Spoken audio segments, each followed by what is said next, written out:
Bonjour à vous tous. Quelle joie de préparer et créer une nouvelle histoire, laisser germer en moi de nouvelles réflexions.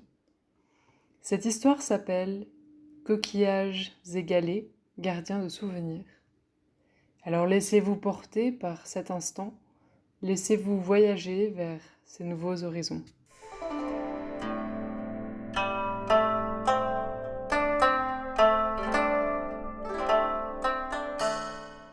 Lorsque j'étais enfant, nous passions nos étés à la plage, au bord de l'océan Atlantique. J'adorais marcher au bord de l'eau et ramasser coquillages égalés. Quand nous rentrions à la maison, le soir, je prenais une grosse bassine d'eau et une éponge et je nettoyais mes coquillages. Je leur enlevais leur petite mousse pour certains, mais surtout du sable. Qu'est-ce qu'ils brillaient quand ils étaient encore humides. Puis, dès qu'ils séchaient, ils perdaient cet éclat, mais ils me plaisaient toujours. Une année, j'avais donné vie à des personnages qui n'avaient qu'un visage de pierre et des traits en coquillage fixés par de la pâte à fixe. Quand je retourne en vacances chez mes grands-parents, cela m'amuse beaucoup d'en revoir quelques-uns d'entre eux cachés dans un pot de fleurs. Malgré les années qui ont passé, ces personnages de pierre n'ont pas pris une ride et sont restés souriants.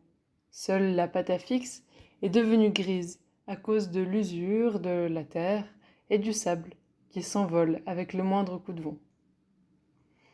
Je me rappelle aussi de cette fois-là, à l'île d'Aix, il n'y a pas si longtemps. Pour ceux qui ne situent pas cette île, c'est la terre la plus proche de Fort Boyard.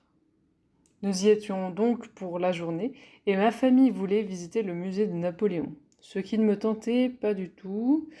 Je suis donc partie me promener seule sur la côte atlantique, pieds nus, avec ce léger vent du large qui sent bon le sel, les embruns marins, en paix, si légère, au calme.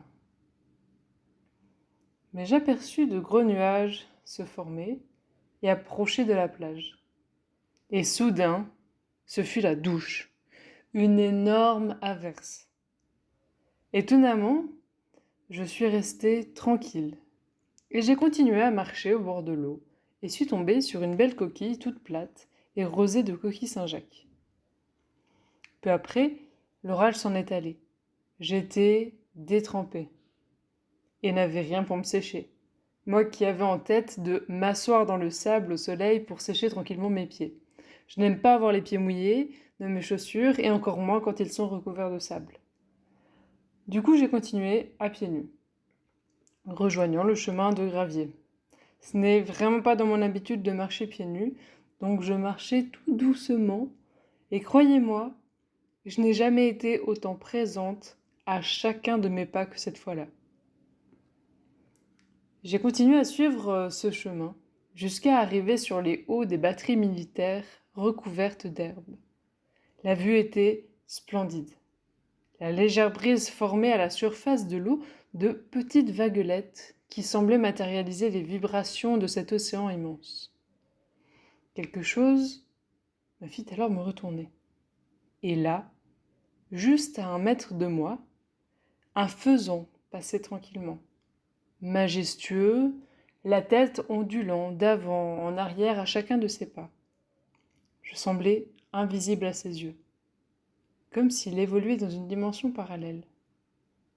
J'ai voulu voir où sa route continuait, mais il avait disparu. Peut-être camouflé dans le petit buisson en contrebas, ou tout simplement volatilisé. Maintenant, cette fameuse coquille Saint-Jacques se trouve sur mon bureau, auprès de mes colocataires végétales.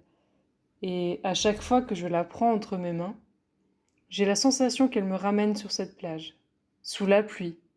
Puis je revois ce drôle de faisan sortant de nulle part et s'en allant nulle part. Les pierres, les coquillages, qui semblent pourtant inertes, sont capables de matérialiser des souvenirs, des témoins du temps qui passe et qui pourtant n'est pas si loin, car telle une machine à remonter le temps, il nous transporte dans ce passé témoignant de notre première rencontre.